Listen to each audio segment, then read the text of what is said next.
And Mahantesh Sabharwal, Deputy Vice President Research at SBI Cap Securities, is with us. Mahantesh, hi, good morning.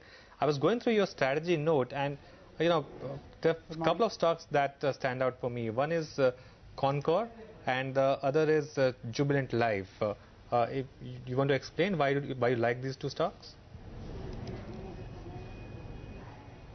Okay, Concor is, as you know, is a leader in terms of moving containers on rail freight. It has got virtual monopoly in terms of the business that they do. What we do like about the company is that we are in a midst of economy which is recovering, with a great deal of infra push coming in, and somewhere we have the world recovery also taking place probably a year down the line. So in such a situation, when global trade is set to grow with infra emphasis in India, Concor is best placed for that kind of growth. Even in terms of the numbers ahead, they are supposed to report their results today. I think Concor will give steady kind of numbers going forward in the quarterly results.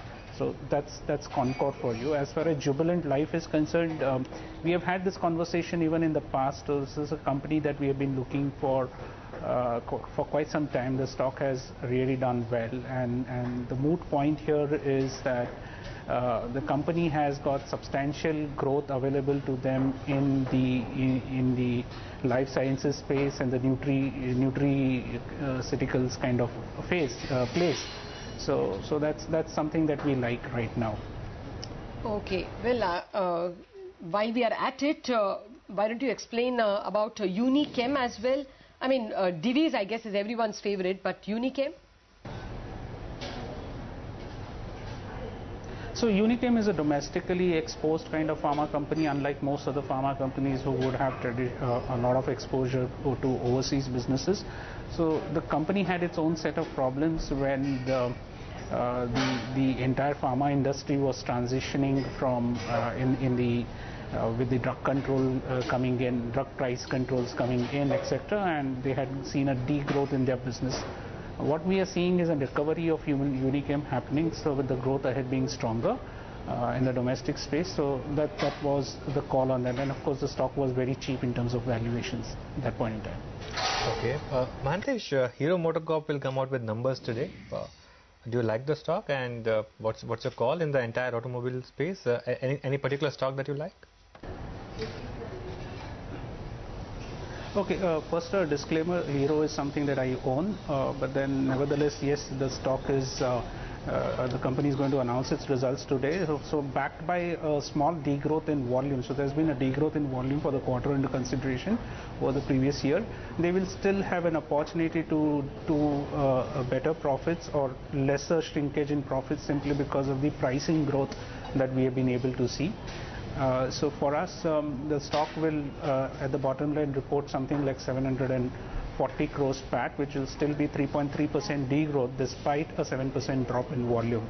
So that's what we are looking at. As far as the other automobile space is concerned, some of the other stocks that we like are Maruti right now.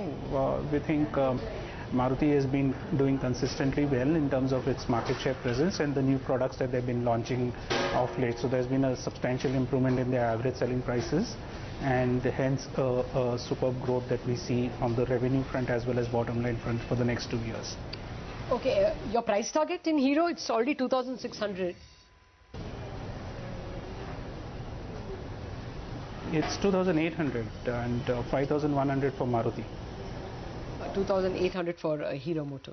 Okay, Power Grid I mean, has been one of the more steadier stocks. You have a buy on it? Yeah, we do have a buy on it outstanding, but then we are rethinking our estimates, etc. right now at this juncture. So we'll come out with some reinitiating kind of note. But yes, nevertheless, the business model is pretty much simple out there. The more the transmission, more the power sector grows, more is the transmission requirement, more is what the Power Grid will end up doing in terms of its capex. So if there's steady business that was likely to happen. So this will be a perennial kind of favorite kind of company. Okay. Actually, yeah, today's big performer was Adani Transmission. You don't track that stock by any means, do you?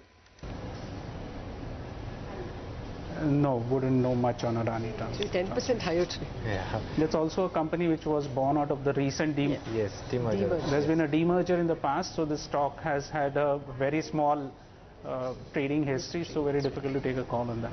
That point is taken, Mahantesh. Anything from the broader market that you like, Mahantesh? Any 2 or 3 stocks that you believe are good values right now? I mean, good risk, are offering good risk reward right now? So instead of talking more on a stock specific sector, while I will name a few of them, but there are a couple of sectors that we think are poised to do really well. So one is on the construction side. We see increasing activity in terms of road building happening going forward. So obviously some of the construction companies are set to do well and will see easing of their debt burdens, and their order book growth will be stronger. So there are a couple of names out there, and Ashoka Buildcon is one of them, IRB Infra is another. So similarly, we will see some cement space doing really well going forward. But more than the larger cement companies who have a footprint virtually across the country, we would rather go for certain regional plays, typically ones who are exposed either to the central parts of the country or to the eastern parts of the country. So Heidelberg is one of them that we like at this juncture. So these are a couple of sectors that we think will really do well going forward. Okay, Mahantesh, is the downside for this market at least protected?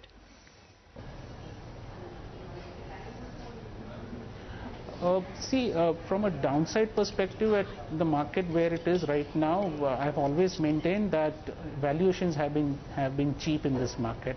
But the problem is that the earnings growth is not really happening. So successive quarters, we have been seeing there are cuts that are happening to earnings estimates.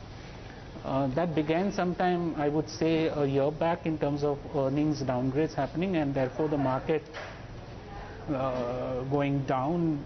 Subsequently, during the mid-August phase, the market went very low to attractive valuations. So now the downside for the market probably is capped at the same number of 7,800 in terms of the Nifty levels to 8,000 levels. So from a current market perspective, there is a limited downside. But when we look at the upside, we will see earnings getting upgraded post possibly the December quarter, and hence we will see market growing higher thereafter. So to answer your question, is the downside protected at the current Nifty levels? Probably no. There is still maybe a small downside depending on how the earnings momentum pan out for the current quarter, and before we take the next call. Okay, Mahantesh, finally, what's your call on the Indigo IPO? Are you recommending your clients to subscribe to that, or would you avoid it? We have not come out with a note as yet, but then internally the thought process seems to say that the valuations are far too expensive. Let me just offer you one perspective. The Indigo IPO will come with a market capitalization of something like 27,000 crores, thereabouts. For 27,000 crores, you can buy 75 aircrafts from Airbus. But here you are getting into an IPO which is 27,000 crores, but doesn't own any of its, virtually doesn't own those 70 aircraft. In fact, of the 97 fleet, they probably own 22 aircrafts only, while the rest are actually on operating leases. So I think, that's what I wanted to leave you with, a thought. Had the promoters been really wanting that kind of valuation, they should have got and bought corresponding assets onto their books.